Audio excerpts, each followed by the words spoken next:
ఒక అంతఃపురంలోంచి ఉద్యానవనంలోనికి, అంటే బయట ప్రపంచంలోకి 3 ఆడపిల్లలు వచ్చారట. సెలయేటి గలగలలు తెలుసు కదా మీకు. సెలయేళ్ళు చిన్న చిన్న పిల్ల కాలువలు, రాళ్ల మీదుగా పారే సెలయేళ్ళు గలగలలాడతాయి, శబ్దం చేస్తాయి. సెలయేళ్ళు, పచ్చిక బయళ్ళు, చెట్లు. ఒక అమ్మాయి చేతులు పూల మొక్కల్ని స్పృశించి ఆ పూల మొక్కల్ని తాకుతూ ఆ మొక్కల దగ్గర తన చేతులు చూసుకుంటూ, ఆహా నా హ్యాండ్స్ ఎంత అందంగా ఉన్నాయి అనుకుందట. నా చేతులు ఎంత అందమైన చేతులు అనుకుందట. రెండో అమ్మాయి సెలయేటి గలగల్లో, సెలయేళ్లలో ఆ నీళ్లు ప్రవహిస్తాయి కదా, ఆ నీళ్లలో తన చేతులు అలా అలా అంటూ చేతులు తీసుకొని నా చేతులు ఎంత అందంగా ఉన్నాయి అనుకుందట.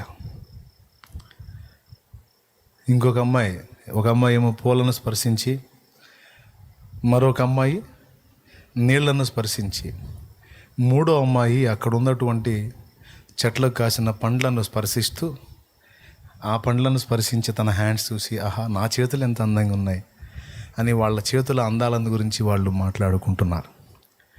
ఇంతలో ఒక భిక్షగతి అయినటువంటి ఒక అమ్మాయి వచ్చింది అక్కడికి.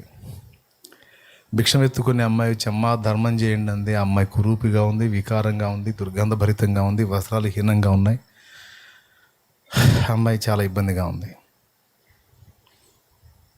అమ్మ ధర్మం చేయండి అని 3 అడిగింది, అసహించుకున్నారు, చీకొట్టారు. ఏంటి ఇంత చండలంగా ఉంది, మనుషులు ఎట్లు కూడా ఉంటారు, అబ్బో బాబోయ్ ఏంటి వాసన అని అక్కడి నుంచి వెళ్ళిపోయారు. 3 పక్కకి వెళ్ళిపోయారు. అమ్మాయిని అసహించుకొని వెళ్ళగొట్టారు. పోమ్మా పో పో పో అని.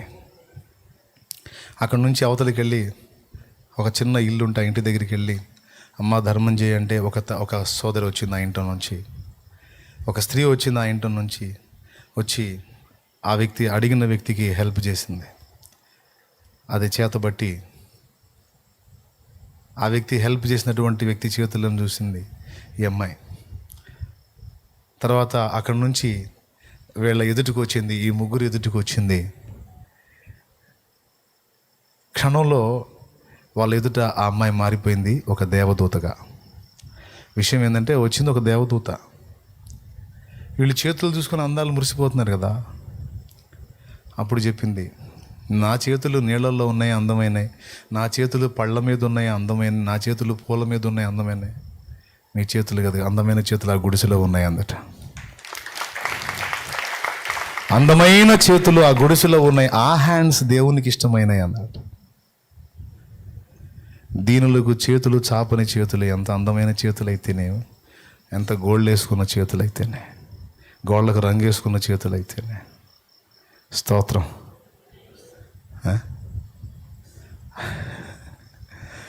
దీనులకు చెయ్యి చాపే చెయ్యి, గుణవతి అయిన భార్య దీనులకు చెయ్యి చాపుతుంది అని ఉంది.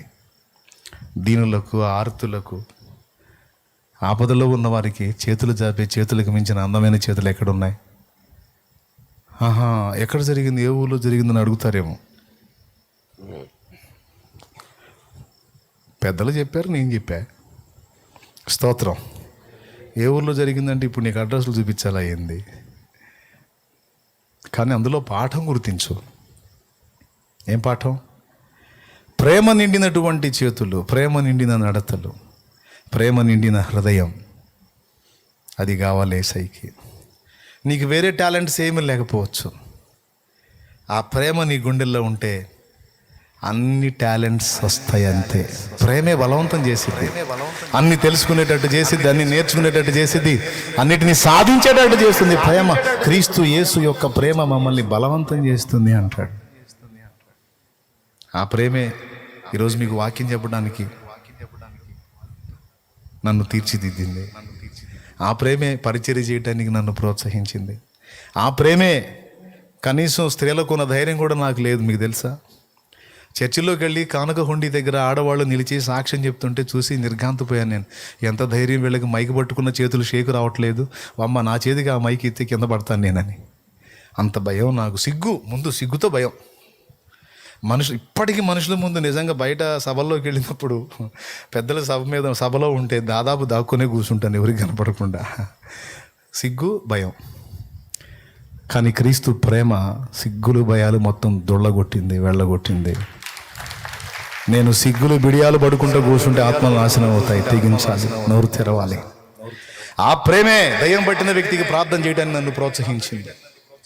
ఆ ప్రేమే ఒక రోగి మీద చేయబెట్టడానికి నన్ను ప్రోత్సహించింది.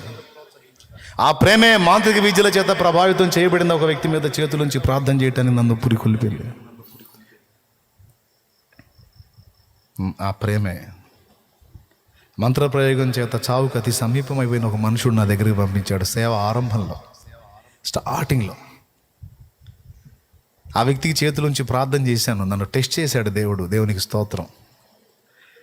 ఆ వ్యక్తికి స్వస్థత రావటం స్టార్ట్ అయింది. నేను బలహీనపడటం మొదలుపెట్టాను.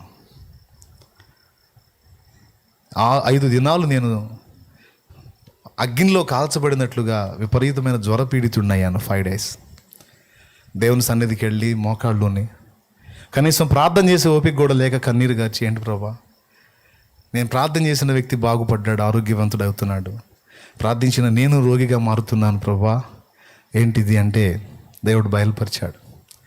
ఆ వ్యక్తిని శోధించే దురాత్మ నాతో మాట్లాడుతుంది. నేను 2 ముక్కలు చేస్తా ఉంటుంది అది. వెంటనే మోకాళ్ళు నీ ప్రార్థన చేశాను. దేవా, నీ సన్నిధిలో నేనున్నాను. నీ బిడ్డ బ్రతకాలి, అతని క్షేమం కావాలి, అతడు రక్షింపబడాలి, అతన్ని బట్టి అతని సమాజం కదిలించబడాలి, అతని కుటుంబ సభ్యులు రక్షింపబడాలని నేను ప్రార్థన చేశాను. అయితే ఒకటి అడుగుతున్నా, నన్ను ఇంత ధైర్యంగా అది నాతో మాట్లాడుతుంది, దానికి ఎంత ధైర్యం నాయనా, నీ సన్నిధిలో నీ ఎదుట నాతో అది మాట్లాడిద్దా మాట అని దేవునితో మాట అన్నాను. దేవా, నీకు ఇష్టమైతే నా ప్రాణం తీసుకొనైనా సరే అతన్ని బ్రతకనివ్వు. అతడు బ్రతకాలి, ఆ ఊర్లో అతడు ఒక సాక్షిగా నిలవాలి.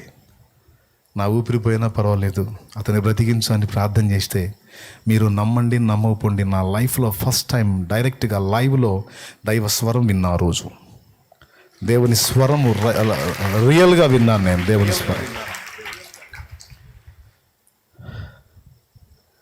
నా నెత్తి మీద పావురాళ్ళు ఎగిరినాయి. విజన్లో రియల్గా దేవుని స్వరం నాకు వినపడింది. ఎంత నిమ్మళంగా ఉందో ఆ స్వరం. ఆ స్వరంలో భయం లేదు, ఆందోళన లేదు, టెన్షన్ లేదు, చాలా పీస్, మిక్కిలి నిమ్మళమైన స్వరం మాట్లాడాడు. నేను రోజుకి 5 రోజులు నేను రోజుకి కృషించిపోతుంటే స్వస్థత పొందిన వ్యక్తి నన్ను కనిపెట్టడం మొదలుపెట్టాడు. నేను బాగుపడుతున్నా సరే ఇడిపోయేటట్టున్నాడు కదా అని. ఇంకా ఆ రోజు ఆయన కూడా నేను ప్రార్థన చేస్తుంటే నాకు సమీపంలో కూర్చొని ఉన్నాడు. ఆ ప్రేయర్ అయిపోయిన తర్వాత, దేవుడు నన్ను దర్శించిన తర్వాత, స్వరం వినిపించిన తర్వాత ఒకే ఒక్క మాట మాట్లాడాడు. ఆ మాట విన్న తర్వాత నేను ఆయన దగ్గరికి వెళ్ళి, అన్నా, నీకు విడుదల వచ్చింది, నాకు కూడా జయం వచ్చింది, ఇంకా పద అన్నా. ఏందంట అన్నాడు. ఏంటంటే దేవుడు స్వస్థపరిచాడు, ఇంకా నాకే బలహీనత ఉండదు పదన్నా. అది నా ఫస్ట్ సేవారంభంలో నాకు వచ్చిన టెస్ట్, పరీక్ష. నువ్వు ఎదుటి వ్యక్తి క్షేమం కోసం ఒకవేళ ప్రార్థన చేస్తే, ఒక బలహీనత నీకు వచ్చేటట్టు దేవుడు అనుమతిస్తే, గుర్తుపెట్టుకో, టెస్ట్ అది, పరీక్ష చేస్తుండొచ్చు. నువ్వు అనాల్సింది ఒకటే, నా ఊపిరిపోయినా పర్వాలేదు కానీ ఆ ఆత్మ బ్రతకాలి, ఆ వ్యక్తి బాగుపడాలి, వారు స్వస్థత పొందాలి, క్షేమం. ప్రేమ, దేవుని ప్రేమ తెచ్చిపెట్టుకోమని నేను చెప్పట్లా. అడగమని దేవుడిని అడగమని చెబుతున్నాను. నువ్వు కూడా కలిగి ఉండటానికి ప్రయత్నించమని, ప్రయాసపడమని కోరుకుంటున్నాను. నేనే కదా, బైబిల్ కూడా కోరుకుంది. పేరు సంపాదించుకున్నటకు ప్రయాసపడుడి అనలేదు. 1 కొరింథీ పత్రిక 14వ అధ్యాయం 1వ వచనం చదవండి, ముగించుకుందాం. ప్రేమ కలిగినటకు ప్రయాసపడుడి అయిపోయింది. హెబ్రీ పత్రిక 13:1 సహోదర ప్రేమ నిలవరముగా ఉండనియండి. అయిపోయింది. ప్రేమ కలిగి ఉండటానికి ప్రయాసపడండి, సహోదర ప్రేమ నిలవరంగా ఉండనియండి. ప్రేమ ఒక్కటి నీ హృదయంలో నింపబడితే, ప్రేమ ఒక్కటి మనందరి గుండెల్లో నింపబడితే అన్ని లెక్కలు అయ్యే వస్తాయి. ప్రేమ బలవంతం చేసిద్ది, మన ప్రశాంతంగా ఉండనీదు. మరి లేకపోతే స్త్రీలకు ఉన్నపాటి ధైర్యం నాకు లేదు. మరి ఇక్కడ నిలబడి నేను మాట్లాడుతున్నాను సంవత్సరాలుగా. ఎన్నో జీవితాలు మార్పులోకి నడిపించబడి కాపాడబడ్డాయి. ఇంత ధైర్యం ఇదంతా ప్రేమను బట్టి వచ్చింది. ప్రేమ నన్ను బలవంతం చేసింది, తొందర పెట్టింది. నేను తెగించి మాట్లాడడానికి నాకు ప్రోత్సాహాన్ని ఇచ్చింది ప్రేమ. కొన్ని ప్రాంతాలు నేను తిరగడానికి, కొన్ని ఇబ్బందులు నేను ఎదుర్కోవడానికి, కొన్ని తలాంతులు సాధించడానికి, వాటిని దేవుని కొరకు వినియోగించడానికి అంతా ప్రేమే. కాబట్టి తక్కువ అంచనా వేయొద్దు ప్లీజ్. చాలా కీలకం, చాలా ప్రాముఖ్యం. కనుక ఈ విషయాలను మీరు అంతరంగంలో భద్రం చేసుకుని దేవుని ప్రేమలో వర్ధిల్లుతారని కోరుకుంటున్నాను. ఎందుకంటే మీరు దేవుని సేవ కొరకు ఆసక్తి కలిగి ఉన్నవారు కనుక, మీలో చాలామంది సేవాసక్తి కలిగి ఉన్న వారు కనుక నేను మీకు చెప్తున్నాను, ఈ విషయంలో మీరు బ్యాలెన్స్ అవ్వండి.